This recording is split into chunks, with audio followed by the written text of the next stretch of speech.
Saludos, gracia y paz para todos ustedes. Desde el grupo de estudios y debates bíblico, en Telegram, el hermano Alexander Yao nos trae el siguiente tema. Los 3 días y las 3 noches. Jesús murió un miércoles y resucitó un sábado. A ver, si te rompes un brazo, vas al hospital, te hacen una radiografía y el diagnóstico que te dan es absolutamente binario. O el hueso está roto o no lo está. Exacto, es un diagnóstico limpio, sin margen de error. Exacto. Pero cuando damos un paso hacia la historia, y específicamente cuando miramos la crucifixión de Jesús, que es probablemente el evento más debatido de la historia, pues la radiografía nos muestra algo distinto. Nos dice que casi todo lo que damos por sentado podría estar completamente desenfocado. Totalmente de acuerdo, porque lo que asumimos como una imagen clara suele ser en realidad el resultado de siglos y siglos de capas superpuestas, ya sabes, ajustes políticos y tradiciones que van ocultando esa radiografía original. Y por eso la exploración a fondo de hoy me parece tan fascinante. Nos vamos a sumergir de lleno en una serie de estudios en formato PDF que son sumamente densos, minuciosos y exhaustivos, escritos por el investigador y autor Alexander Gell. Son unos textos súper detallados, sí. Pero a ver, antes de meternos en materia, quiero hacer una pausa y dar un aviso muy importante para quienes nos escuchan. Los documentos de Alexander Gell son bastante intensos. Sí, no dejan indiferente a nadie, desde luego. Para nada. Disparan a dar contra siglos de tradición institucional, cuestionando dogmas teológicos tanto católicos como protestantes. Y tiene que llegar absolutamente claro que nosotros no estamos aquí para hacer de jueces. Exacto, no tomamos ningún partido. Eso es. No respaldamos ni condenamos estas posturas. Nuestra misión hoy es actuar simplemente como reporteros imparciales, desgranando cómo Alexander Gell construye este enorme rompecabezas. Porque los argumentos son muy interesantes de analizar.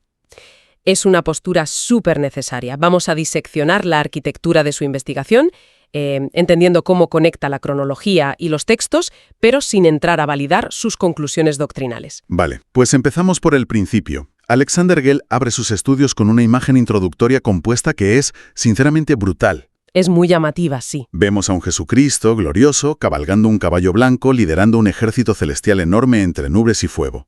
Justo debajo aparecen las marcas físicas de tortura del sudario de Turín, y a un lado una ilustración de Jesús salvando a Pedro de unas aguas muy turbulentas. No es una simple portada bonita, ¿verdad? ¿Qué va? Lo fascinante aquí es que Alexander Gell no pone esto por pura estética. Estas imágenes establecen de inmediato su tesis principal. ¿Y cuál es esa tesis exactamente? Pues busca contrastar de frente 2 cosas. Por un lado, el poder divino y la realidad histórica. Y por otro, lo que el propio autor denomina abiertamente tradiciones apóstatas. Tradiciones que, según él, fueron impuestas por el catolicismo, ¿no? Exacto, impuestas por siglos de catolicismo.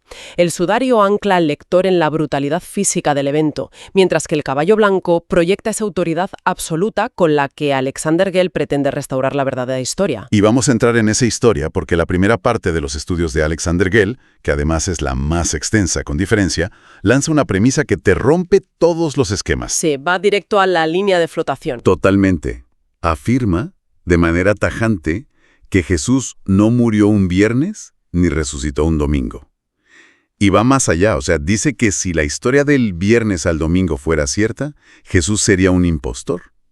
Es una afirmación fuertísima. Y todo gira en torno a lo que él llama la señal de Jonás. Esa señal es el epicentro de los argumentos de Alexander Gell. Vale, explícanos un poco eso de la señal. A ver, en los textos bíblicos a Jesús le piden una prueba de que es quien dice ser. Y él responde que la única señal será la del profeta Jonás. Es decir, estar exactamente 3 días y 3 noches en el corazón de la tierra. 3 días y 3 noches literales. Vale. Frena un momento. Vamos a desglosar esto y hacer la matemática, porque esto es lo que me voló la cabeza. Si yo cojo la tradición normal, el Viernes Santo, digamos que muere el viernes por la tarde. Vale. Vale, pongamos el viernes por la tarde. Pues del viernes por la tarde al sábado por la tarde van 24 horas. Y del sábado por la tarde al domingo por la mañana tempranito, pues son unas 12 o 14 horas más. Eso es. O sea, estamos hablando de unas 36 horas en total. Eso es un día y medio, y como mucho 2 noches, es que no salen los números por ningún lado. Ahí la has dado. La matemática convencional simplemente no cuadra. Y para entender bien a Alexander Hell, hay que comprender cómo funcionaba la medición del tiempo según el Génesis. Que no es como nuestro reloj de hoy en día. Para nada. Un día bíblico son periodos completos de 24 horas, pero divididos rígidamente. 12 horas de luz y 12 horas de oscuridad. Si Jesús prometió 72 horas literales y solo cumplió la mitad, ante los escépticos habría quedado como un fraude absoluto. Época. Entonces, si el viernes no funciona matemáticamente, ¿cómo reconstruye Alexander Hell la línea de tiempo real? Él sitúa el momento exacto de la muerte a la hora novena, que serían las 3 de la tarde, pero de un miércoles. Un miércoles. Fíjate. Sí, un miércoles. De hecho, el PDF ilustra esto con una imagen muy descriptiva de Jesús clavado en un poste vertical, flanqueado por otros 2 condenados. Y aquí es donde entra el gran punto ciego histórico para resolver el rompecabezas. Esa semana hubo 2 sábados. Espera. 2 sábados en la misma semana. A ver, eso suena a un lío monumental en el calendario. ¿Cómo funciona eso? Pues es menos raro de lo que parece, si entiende sus festividades. Estaba el sábado semanal, el de siempre, el 7º día. Pero también existían los sábados ceremoniales, que eran días de gran reposo por fiestas anuales, y podían caer en cualquier día de la semana. Ah, vale. O sea, festivos nacionales, por así decirlo. Exacto. Esa semana en concreto, la Pascua cayó en jueves. Así que ese jueves fue un sábado pascual, un día de reposo ceremonial estricto. O sea que la cosa tiene tela. Vamos a dibujarlo mentalmente siguiendo a Alexander Hell. Miércoles a las 3 de la tarde muere. Lo sepultan corriendo antes del atardecer, porque al ponerse el sol ya empieza el jueves, que es este sábado pascual ceremonial. Nadie puede trabajar. Correcto. Ese jueves es intocable, reposo absoluto. Luego pasa el jueves y llega el viernes. Y el viernes queda atrapado como un sándwich entre 2 días de reposo. Claro. El viernes fue un día laborable ordinario, por eso los textos mencionan que las mujeres pudieron ir a comprar especias aromáticas. Fueron el viernes. Y luego, al atardecer, empieza el sábado semanal y vuelven a descansar. Vale. Ahora sí me encajan las piezas perfectamente. Miércoles al atardecer hasta jueves al atardecer. Un día. Hasta el viernes al atardecer, 2 días. Y hasta el sábado al atardecer, las 72 horas completas. 3 días y 3 noches. Eso es. Por lo tanto, la resurrección, según la investigación de Alexander Hell, ocurrió al atardecer del sábado, hacia las 5 o las 6 de la tarde, cumpliendo las horas exactas. ¿Y el domingo ya no pinta nada ahí? Nada. Alexander Hell aporta imágenes muy ilustrativas en el documento. Vemos a las mujeres llegando al sepulcro vacío y otra escena de Jesús resplandeciente frente a unos guardias romanos aterrorizados. Para cuando las mujeres llegaron el domingo de madrugada, la tumba llevaba horas vacía. ¿Ostras? Sí, y aquí Alexander Hell es muy crítico. Acusa a traductores de Biblias, como la Reina Valera, de manipular la puntuación para forzar que los textos encajen con la tradición del domingo. Pero claro, esto me plantea una duda enorme. Si el cronograma del miércoles al sábado es tan evidente y matemático, ¿cómo es posible que todo el planeta acabe celebrando el viernes y el domingo? ¿De dónde sale eso? Aquí entramos en los orígenes paganos. Alexander Hell vincula todo esto al sincretismo. Él argumenta que la tradición del Viernes Santo tiene raíces profundamente paganas. El viernes, en las lenguas germánicas de donde viene la palabra Friday, estaba dedicado a Freya, la diosa nórdica de la fertilidad. Madre mía, ¿y qué símbolo tenía Freya? Pues precisamente el pez. ¿Me estás diciendo que comer pescado los viernes viene del culto a una diosa nórdica? Según Alexander Hell, completamente. Afirma que estas prácticas se asimilaron para facilitar la conversión de paganos. También asocia la Cuaresma y el miércoles de ceniza con el llanto por el dios babilónico Tamuz. A ver, es como la coartada en una investigación policial. Si el sospechoso dice que estuvo encerrado exactamente 72 horas y la línea de tiempo de los detectives dice que fueron 36, pues ante un jurado el caso se desmorona. Exactamente. Los escépticos lo tumbarían. Para Alexander Hell, la señal de Jonás es esa coartada impecable. Si quitas las 72 horas, todo se viene abajo. Pero bueno, esta conspiración o esta línea de tiempo tan apresurada para evitar el sábado pascual nos lleva directamente a la segunda parte de sus estudios. ¿Qué ocurrió con el juicio legal? Pues si conectamos esto con el panorama general, la conclusión de Alexander Hell es que el juicio fue un proceso totalmente ilegítimo, un atropello de principio a fin. Y en el documento hay una ilustración súper cruda de esto. Describe a Jesús maniatado, llevando una túnica azul, y está rodeado por los líderes religiosos del Sanedrín, que tienen unos rostros llenos de odio. Daba miedo la imagen. Sí, refleja muy bien la tensión. Alexander Hell desgrana las múltiples violaciones a la ley mosaica que se cometieron. Enumera detalles clave. Primero, el arresto fue nocturno y financiado por un soborno, el de Judas. Lo cual era ilegal, claro. Totalmente inaceptable en la ley rabínica.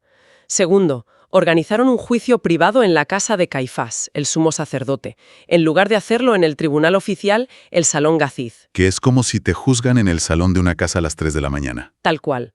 Y luego está la inmediatez irreal del proceso. Lo resolvieron todo en apenas 9 horas, cuando los casos capitales requerían varios días obligatorios para poder presentar testigos de defensa. Fíjate, no le dieron ni la opción de defenderse.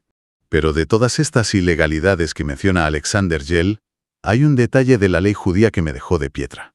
El tema del voto unánime. Ah, sí, eso es fascinante. Según la ley judía de la época, si el veredicto de culpabilidad era unánime el mismo primer día del juicio, eso equivalía a una absolución. Exacto. Se consideraba una absolución por sospecha de conspiración del tribunal.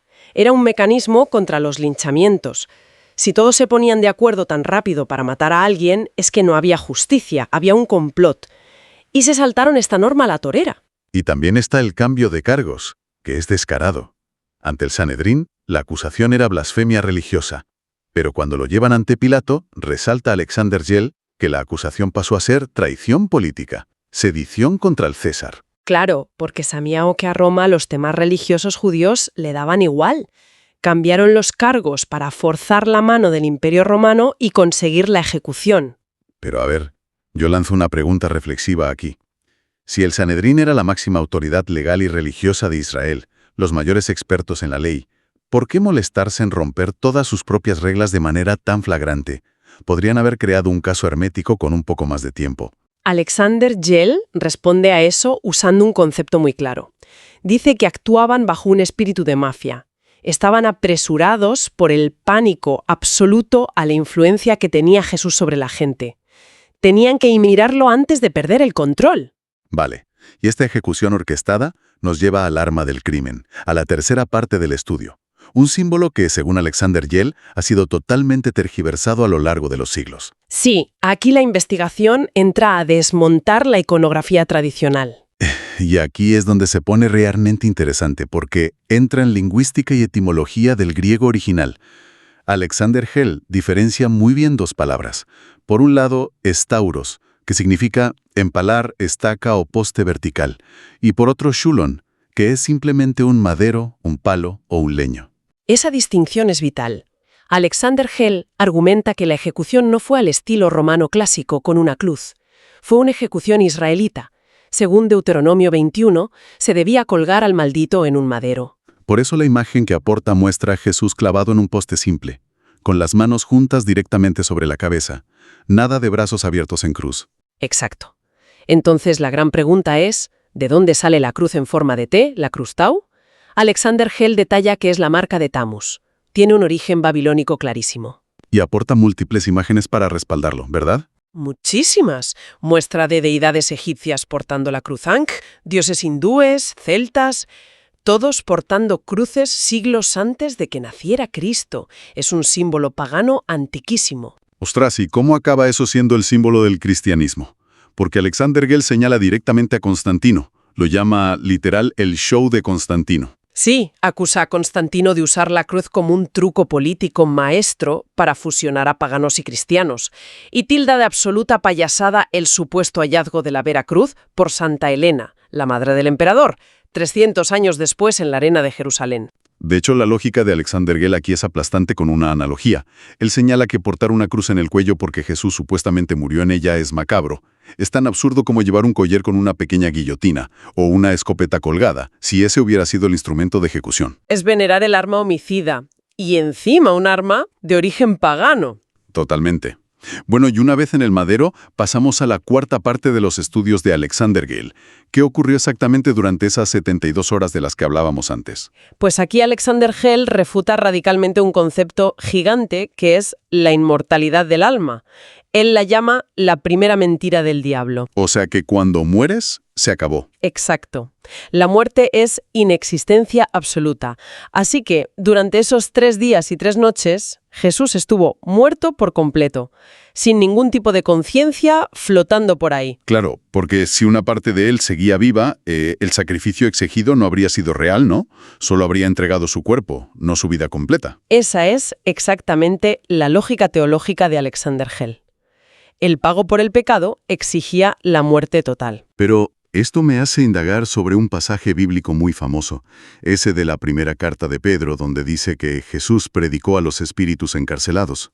Si estaba muerto del todo, ¿cómo hizo eso?